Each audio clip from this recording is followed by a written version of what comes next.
fait, les petits japonais s'entraînent à faire ça. C'est-à-dire que, oui, l'idée c'est de faire cuire du riz. Vous prenez du riz dans une casserole, vous faites cuire du riz, et ensuite ils se disent oh là là, où il va là, je lui explique.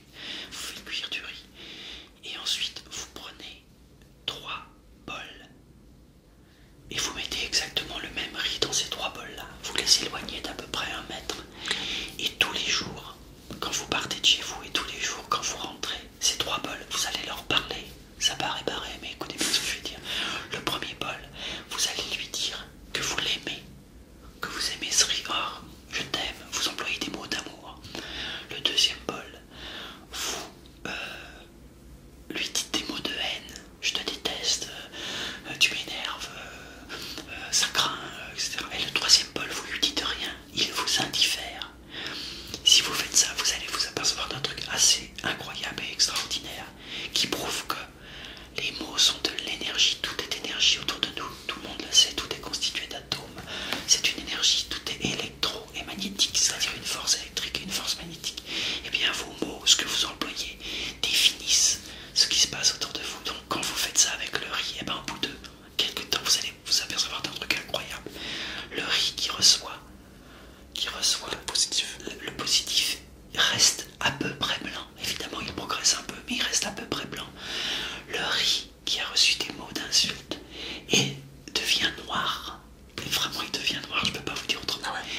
Et le pire, c'est le riz qui est indiqué où on est dans l'indifférence.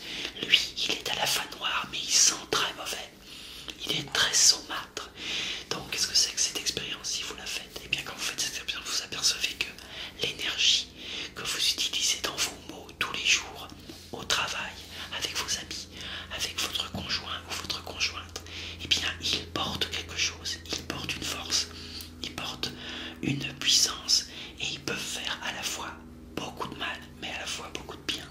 Donc quelque part, déjà dans les 2 premiers, on s'aperçoit que c'est d'être concentré sur le sujet qui est important, qui va faire réagir, amour ou haine, et puis que le pire, c'est l'indifférence.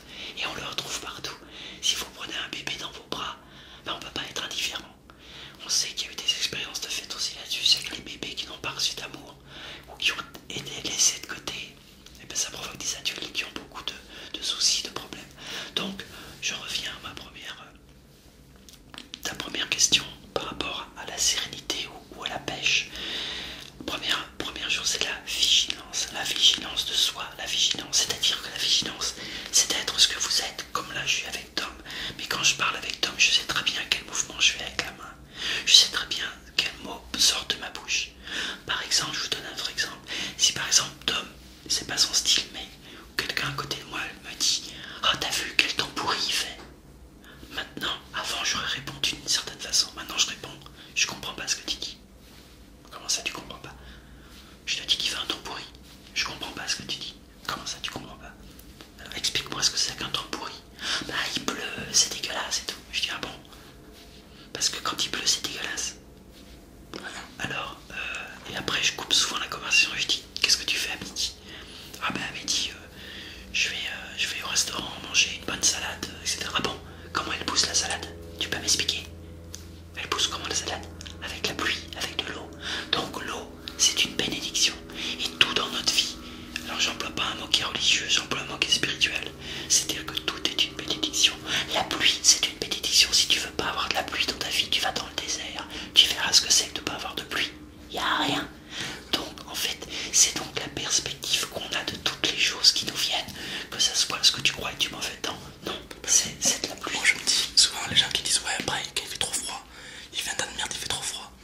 choisir de voir ce que vous avez envie de voir.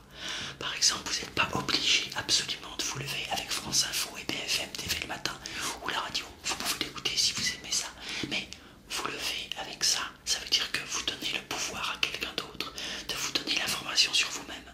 Ça veut dire que vous pouvez prendre un temps le matin pour dire ma journée, je vais essayer d'être le plus en gratitude possible, le plus en écoute possible.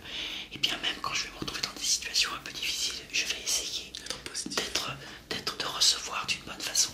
Et ça favorise la confiance en soi. Ouais. Et je vais vous donner un exemple. Peut-être que derrière votre écran, il y a des papas et des mamans. Alors quand on me dit moi par exemple, oui mais le monde il tourne mal, je dis ah bon, quand t'es papa, et moi je suis un papa, et je peux dire que je suis un papa, ma fille c'est la chose la plus importante du monde. Est-ce que je vais m'amuser à me lever le matin, aller voir ma fille, ou quand elle avait 5-6 ans, de lui dire, tu sais quoi, il y a des serial killers dans le monde, tu sais quoi, il y a beaucoup de morts en ce moment, tu sais quoi, les morts sur la route, etc. Bien sûr c'est une réalité, mais quand vous êtes dans votre vie, votre premier réflexe, c'est pas de regarder les choses qui vont pas, c'est de donner de la beauté autour de vous. Et quand vous avez un enfant, vous vous amusez pas à dire ça, vous vous amusez jamais à dire ça. Alors pourquoi vous le dites à vous? Il faut que ça soit votre premier. Quelqu'un de positif, c'est exemple. Vous prenez un verre, oui, vous remplissez le verre à moitié, vous le montrez à quelqu'un. Quelqu'un va dire de défaitiste, va dire oui, la moitié vide. Quelqu'un de positif va dire il est à moitié plein. Ça, c'est un exemple qui est absolument qui est très connu, mais c'est exactement ça. C'est-à-dire que, et on peut aller au-delà, quand vous voyez ce verre, vous vous dire merci à l'eau qui m'est parvenue par l'eau du robinet qui a été construite. Parce qu'il y a 200 ans, je peux vous dire que l'eau, il fallait la chercher au puits. Donc, quand vous pensez que le monde n'avance pas, il avance, mais il avance au rythme qui doit avancer. Parce que s'il avançait au rythme que tout le monde veut voir, et ben on serait tous en train de siroter des cocktails aux Bahamas, et à mon avis ça marcherait pas très bien. Donc encore une fois je reviens, donc la première chose c'est la vigilance. La vigilance fait qu'à un moment donné tu vas te retrouver avec ton ami, tes amis, ton patron si t'en as, ou la vie en elle-même. Je dis tout le temps qu'il y a deux R, le R de la réception et le R de la réaction. Dans votre vie, soit vous êtes réactif, soit vous êtes réceptif. Qu'est-ce que ça veut dire? Ça veut dire que si vous êtes réactif, le monde va vous faire réagir tout le temps. Celui-là il m'a fait ça, putain ça fait chier. Et puis t'as vu il y a ça, et puis t'as vu il y a ça. Ah ça c'est bien, oui ça c'est bien. Et puis ça c'est pas bien. Ça c'est de la réaction. La réception c'est de recevoir. La chose c'est de dire comment avec ce que j'ai, je vais changer de perspective par rapport à ça. Parce qu'en fait le monde qui est autour de vous vous montre comment vous êtes vous. C'est-à-dire que c'est simple. J'ai parlé de l'histoire du riz et de transformer avec l'énergie la couleur du riz. Ben, votre couleur intérieure, elle va être transformée par la manière dont vous parlez. Si vous vous dites à chaque fois, et on l'a tous fait. Moi, quand je jouais au tennis, à un moment donné, c'était ah putain, c'est nul, j'y arrive pas, etc. Mais vous pouvez pas avancer comme ça parce que votre cerveau entend ça. Et en fait, votre cerveau, il vous suit tout le temps. Donc, quand vous dites j'ai pas d'argent, il faut vous dire ouais, t'as pas d'argent. Alors ça veut pas dire que tu dire ouais ben on dit c'était marrant, ça veut dire que si je dis j'ai de l'argent, je vais avoir de l'argent. Ça se passe pas exactement comme ça. Le cerveau ne connaît, c'est pas faire négation. C'est-à-dire si tu veux dire c'est beau, ça va pas faire négation. Par exemple si je dis surtout ne passe pas un petit chat, ne passe pas un petit chat, ben, il y en a qui vont passer un petit chat. Tout le monde parce pense à un petit chat. Parce que le cerveau ne connaît pas la négation. Donc l'idée c'est de toujours, encore une fois je reviens sur la vigilance, être vigilant sur ce qu'on est, être vigilant sur ce qu'on lit, être vigilant sur ce qu'on reçoit. Si vous vous dites ouais mais le monde il est pas bien, ben, ça veut dire qu'à un moment donné vous êtes fasciné par le fait que le monde aille pas bien et vous voulez vous prouver qu'il va pas bien. Parce que si vous voulez vraiment chercher des choses qui vont bien, il y en a vraiment beaucoup. C'est-à-dire que tu peux aussi t'amuser à dire bah je m'excuse mais 85% des trains ils arrivent à l'heure. Eh ouais, 85% des trains arrivent à l'heure. Et rappelez-vous, il y a 300 ans, il n'y avait pas de train. Oui, mais c'est difficile, j'ai eu mon avion en retard. Ah, t'as eu ton avion en retard, d'accord. Est-ce que tu sais que maintenant, pour aller à New York, ça va te coûter, si tu t'y prends bien, 100 €. Alors que, il y a 40 ans, pour aller à New York, ça te coûtait une blinde. C'était l'histoire d'une vie. Et puis tout le monde disait, ah, t'as été à New York. Maintenant, le gars qui n'a pas été à New York, on va faire, ah bon, t'as pas été à New York. C'est ce genre de choses qu'il faut voir. Se mettre en perspective. C'est pas grave, t'as été autre part. En Espagne. Bravo. En tout cas, voilà. Si. Donc, pourquoi je parle de ça? Parce que Tom voulait savoir si moi, mon attitude, elle est là-dessus. Elle est que j'essaye d'utiliser à chaque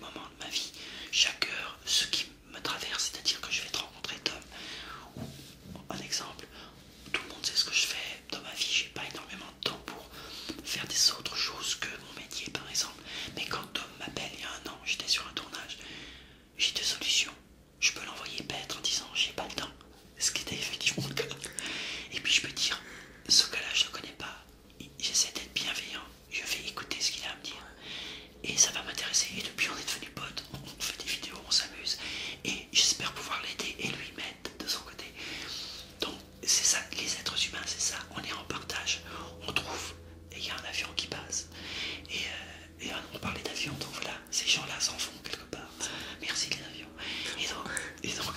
Et donc voilà, on est en réception de ce qui nous traverse, que ce que la vie nous traverse. Et donc je parlais de vigilance, et donc le mot qui va très très bien avec ce mot-là, c'est le mot gratitude. Être en gratitude de ce qui t'arrive dans la vie, être en gratitude. Alors les gens vont dire, oh là là, il est berger le gars. Bah non, je suis pas berger, je suis exactement ton lycée. Mais c'est comme ça que tu fais, tu développes ta sérénité, c'est comme ça que tu développes ta confiance en soi. Je parle beaucoup parce qu'il y a beaucoup de gens qui n'ont pas confiance en soi, qui viennent me voir par rapport à ça. Être dans la positive attitude, dire toujours, oh, ça m'est chier, non, d'être positif, car tu paieras pas plus cher au final. T'amèneras que des choses positives dans ta vie, et là, c'est la clé pour commencer la confiance en soi. J'ajouterais pour ceux qui n'ont pas, qui n'ont pas la confiance en eux. Personne n'a vraiment la confiance absolue en soi. Mais l'idée, c'est d'accepter de ne pas être en paix avec ça. Ça, c'est super important comme phrase. Essayez de vous dire ça au moment où vous congez. J'accepte de ne pas être en paix. Qu'est-ce qui se passe dans le cerveau?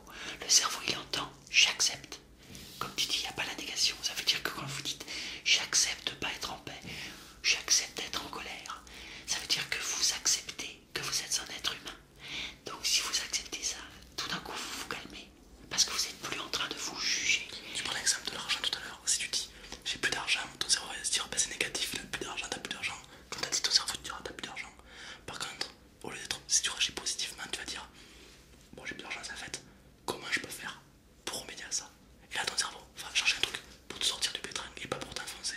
Parce que dire que t'as plus d'argent, c'est en fait, dire comment t'en sortir, c'en est un autre. Après il faut être subtil par rapport à ça, parce qu'après les gens vont penser, oui, les gens vont penser qu'on va leur donner des trucs tu vois, un petit peu magiques. Mais c'est exactement ça, c'est-à-dire que même encore au-delà de ça, l'idée c'est d'être au centre de soi-même et de se dire j'accepte d'avoir peur. J'accepte, parce que quand vous dites j'accepte d'avoir peur, c'est énorme, parce que vous laissez la vie vous traverser. J'accepte de ne pas être en forme, j'accepte. Mais le petit mais qui est plutôt positif dans ce point de vue-là, c'est le petit mais, c'est j'accepte de ne pas être en forme, mais c'est parce que je suis en train d'observer que je suis pas en forme que je peux dire ok, je respire, et comme j'accepte je suis pas en train de me dire je veux absolument être en forme. Si vous dites je veux absolument être en forme, vous êtes en combat, vous êtes en guerre civile avec vous, en concurrence tout le temps. En concurrence avec vous, c'est exactement ça.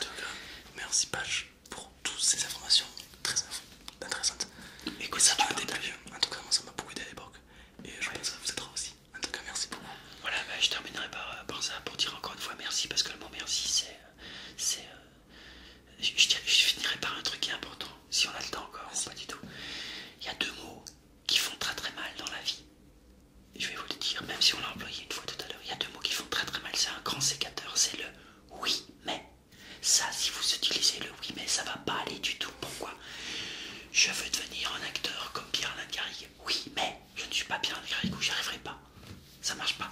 Je veux devenir un youtubeur comme Tom. Oui mais, si vous dites oui mais, ça marche pas. Je veux pas vous laisser tout seul avec ça. Je vais vous remplacer. Je te termine parce que je vais perdre mon fil. Vous remplacez le oui mais par donc. Je veux devenir Pierre-Alain, je veux te dire comme Pierre-Alain Garrigue, acteur. Donc, je vais me renseigner sur c'est quoi être un acteur. Je veux devenir youtubeur comme Tom. Donc, je vais me renseigner sur ce qu'appelle. Je veux devenir, je veux être heureux dans ma vie. Donc, je vais voir quel livre je peux lire. Parce que si vous dites je veux être heureux dans ma vie, oui mais personne n'est heureux, c'est mort. Je veux devenir heureux dans ma vie. Donc, je vais chercher à l'être. Là, c'est magique. Là, c'est Harry Potter.